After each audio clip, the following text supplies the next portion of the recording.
Market plunge. Hello everybody, David Shuster here. Donald Trump has now imposed his tariffs on Canada, Mexico, and China, and U.S. investors on Wall Street are reacting with disgust. The sell-off began minutes after the opening bell. Here's how it played on Fox News. All imports from Mexico, Canada, an extra 10% from China. And look at the reaction on the big board today, all right? So the Dow at the moment is down 1.4%. You add that to yesterday, and you're about 2.8% off in 2 days of trading. The NASDAQ is down even more. It's about 3.6% overall. The markets dropped not just because of the U.S. tariffs. Soon after the Trump action took effect, China, Mexico, and Canada announced their own tariffs in response on a wide range of U.S. products. On CNBC, Jim Cramer blasted the Trump administration for starting this trade war and for creating vast confusion. It isn't like they've said, okay, look, here's the schedule, here's the tariff. Like when you were in Europe and they did Brexit, you got the schedule, you got the tariff. You said, oh, okay, I owe this. They haven't given us anything. We don't know what we owe and what we don't owe. We don't know where it's paid. We don't know if it isn't paid. Do we owe them? Who owes it? Does the buyer owe it? I mean, the lack of any thought about this, David, is stunning. It is. This is a huge amount of money involved. Potentially, yeah. Economists point out that the United States and Canada typically trade over $2 billion worth of goods every day, or $750 billion every year. Now, countless goods and services crossing the border in both directions will be more expensive. The automotive industry will take one of the biggest hits, given that some vehicle components cross the U.S.-Canadian border 7 times before the factory production of a car or SUV is finished. As CBS News reports, the tariff impact on vehicle prices will be significant. Driving up the cost of a small car by an estimated $6,200, or an SUV by $9,000. So many car components are built across the border.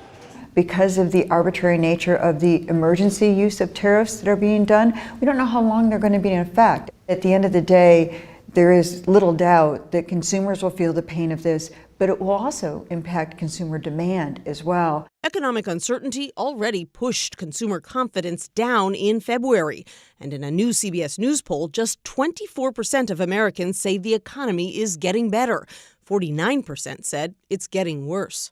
And experts note that about 70% of all U.S. economic activity is driven by consumer confidence. When confidence rises, the economy improves. When confidence drops, the economy begins to stall.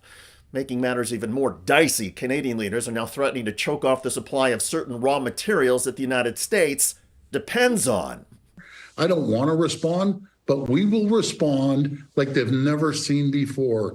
You need our uranium, you need our potash, you need our high-grade nickel. I will stockpile our high-grade nickel, that 50% of your military and manufacturing needs, your aluminum, the steel, the lumber. It will be an absolute disaster. And this is all due to one person, that's President Trump. In a news conference, Canadian Prime Minister Justin Trudeau addressed Donald Trump directly and referenced the critical assessment of the trade war by the conservative Wall Street Journal.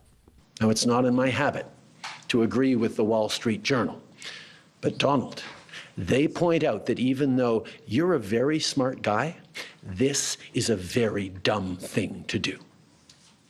In fact, the Wall Street Journal, which is owned by the conservative Murdoch family and usually supports Donald Trump, called Trump's actions the dumbest trade war in history. In his remarks, Prime Minister Trudeau also spoke about the retaliatory tariffs that Canada is now imposing on thousands of U.S. products, and Trudeau expressed his regrets to the American people. We don't want this. We want to work with you as a friend and ally. And we don't want to see you hurt either. But your government has chosen to do this to you. As of this morning, markets are down, and inflation is set to rise dramatically all across your country. Your government has chosen to put American jobs at risk, at the thousands of workplaces that succeed because of materials from Canada or because of consumers in Canada, or both. They've chosen to raise costs for American consumers on everyday essential items like groceries and gas, on major purchases like cars and homes, and everything in between. In Washington, Trump's Secretary of Commerce Howard Lutnick went on CNBC and argued the tariffs over the long term will increase manufacturing and industrial production in the United States. Why do we produce cars in Canada? I know people worry about short term, but we are going to bring jobs. You are never going to see the amount of production come out to America that Donald Trump's going to bring back to America. The argument from the Trump administration is that the short-term pain of the tariffs, higher prices, and the drag on the U.S. economy will be worth the long-term gain from increased U.S. manufacturing. Most economists are calling that Trump White House argument ridiculous. Here's Justin Wolfers from the University of Michigan on MSNBC. I think what's coming out of the White House is, frankly, unmitigated nonsense, and there's not an economist alive who would defend what they're doing. But your viewers don't have to believe me. It turns out that there's a market where people bet on whether those sorts of effects are going to happen. I'm talking, of course, of the stock market.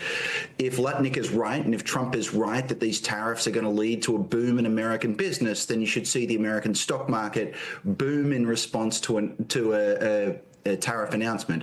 What we saw was the stocks fell 2.5% yesterday, an additional 1.5% this morning. This is the stock market telling you, we think this is absolutely terrible for American business. And remember, it's businesses that are meant to benefit here. The stock market's not even taking account of the fact that high tariffs mean you and I are going to be paying a whole lot more at the grocery store as well. So there's a lot of losers all around. And the biggest losers are people who still trust Donald Trump. Since he took office the second time in January 2025, the U.S. markets are in the red, as in they have lost ground. Markets in Europe have gained ground. Donald Trump has haphazardly tried to fire hundreds of thousands of U.S. government workers. Trump's migrant deportation efforts have harmed the agricultural and construction industries by intensifying the labor shortages and causing prices to skyrocket. And on foreign policy, Donald Trump has sided with Russia over Ukraine in that war and put Putin's dictatorship over European democracy and freedom. There is an argument out there that Donald Trump might as well be a Russian agent or asset given the destruction he has inflicted on the United States economically, politically, and in America's standing around the globe. But whatever is motivating Trump, one thing is now abundantly clear. U.S. market investors hate what Donald Trump is doing. And as the U.S. economy tanks because of the Trump trade war and so much else, all Americans are going to have to pay. By the way, Vice President J.D. Vance recently got taunted to his face at a Vermont ski resort. New video now we have showing the vice president being greeted by protesters holding anti-Vance, pro-Ukraine signs as he makes his way there to Vermont for a ski resort vacation. More protesters met the Vance family outside of the resort, and the family ultimately had to move to an undisclosed location. That's right. The Vance family fled the luxury Sugarbush ski resort. On the roads and outside the entrance, there were signs that read, "Go ski in Russia, traitor. Vance is the scum of the earth. Hate does not grow in the rocky soil of Vermont. And our cows shit better ideas than Vance." There were even demonstrators waiting at the main lift line. "Vance is a traitor. Go ski in Russia." This is a group of people who has always been supportive of standing with Ukraine. However, I think yesterday's performance at the White House has probably galvanized even more people to come out today. After what he did yesterday, he crossed the line. I feel like all of America should be out here. For much of the weekend, Vance and his family stayed hidden in their undisclosed location. But then, the Vances finally emerged to try and do some skiing on Sugarbush. A photographer with TMZ was waiting near the Heaven's Gate ski lift and captured Vance in the green and black jacket getting taunted. JD, how does it feel being Putin's puppet? At another point, TMZ recorded Vance and his family skiing down. A snowboarder nearly slammed into Vance. Another snowboarder caused two skiers near Vance to collide. Did Vance stop to try and help the downed skiers or ask if they were okay? Of course not. J.D. Vance kept going because J.D. Vance is an asshole. Check out that video at the link below. It generated a lot of comments on YouTube. One of the most popular is from RB Husana, who wrote, "Trump is an idiot, reprehensible, America's Hitler." Quotes from J.D. Vance.